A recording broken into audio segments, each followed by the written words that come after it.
Welcome back. So, today's topic is something near and dear to my heart. I'm sure it most likely is yours as well. And that is the lemon. The lemon. The item or the thing that you actually were looking at, looking to buy, looking to purchase that was not what you thought it was going to be. You had some unexpected surprises with it. And this happened to me a number of different times. Purchased a few cars where that actually happened that way. Purchased some pieces of electronics where it happened that way. Things just don't measure up. And the reason this is such an important topic today is I actually had a chance to teach my son a lesson about the lemon. So my son has been looking for a new phone for some time now. He had a purchase plan that we were able to organize through our family bank, where it took him 18 months to purchase a phone and to pay it off, and he paid it off early. But 18 months in, he's just like, this phone's just not doing what I needed to anymore. I want an upgrade. So, in looking for the upgrade, he was so ready to jump and get a phone, but he didn't understand something about the cost and financing. So, we had to teach him about that a little bit. So at this point, he's cycling through a few different options. He's looking at the iPhone 11, the iPhone 12, and the iPhone 13, and the soon-to-be iPhone 14.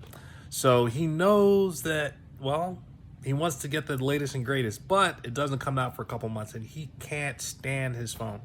So he was in a desperate situation looking for a phone. And well, as a caring and concerned parent, I offered a solution. I offered my wife's old iPhone 6 Plus. It was a little bit better, supposedly, than his phone currently was. And I told him, let's make a deal here. So I said, how much are you willing to rent this phone for? And we always have practice with negotiation because I want to teach him how to negotiate.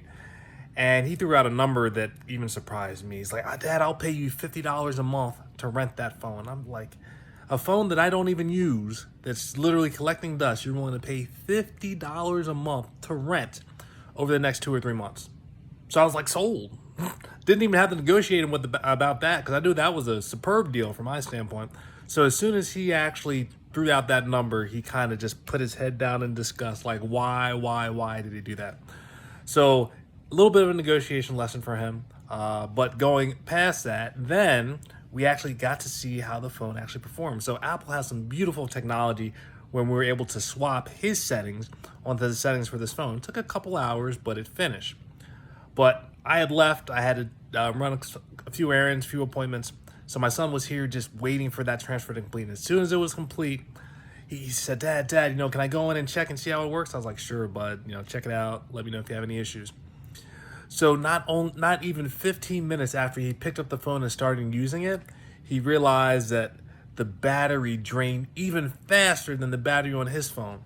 So I think he was from something like 98% to maybe 10% in like 20 or 30 minutes. So he was just like, "What's going on?" He's like, "Dad, this phone sucks." So I said, buddy, you just had a lesson here. You were willing to pay $50 to rent a phone and you had no type of performance guarantee or anything. And the reason that I talk about this story and the story is so important is that often there are things that we actually want and they look like great deals, but we do not negotiate well enough, nor do we have any type of expectation set of whatever we buy should actually do. And so that would be a performance guarantee. And if anything, the whole idea of try it before you buy it, that becomes even more important. Make sure it does what you need it to do before you actually buy it. But it's not easy this day and age. You actually have to go through and learn what you need to test and essentially how you need to actually prepare yourself. And this phone is somewhat simple as far as, what do you actually need it to do and how should it perform. But you still need a checklist and you need to work with someone who's had experience in doing it before. Now, if you're looking to buy something bigger, such as a car or a house, you have your work ahead of you as well. And if anything, all I have to say is do not get rushed. Take your time, ask all the questions you possibly can, because once you sign on the dotted line and once you make that purchase, that's it. The recourse you have may be gone at that point. So just stay aware, do your due diligence, especially anything used. It's nice to be able to get something new, a big retailer, but there are no guarantees. It's up to you to do your homework and do your research and do your due diligence. So make sure you do that.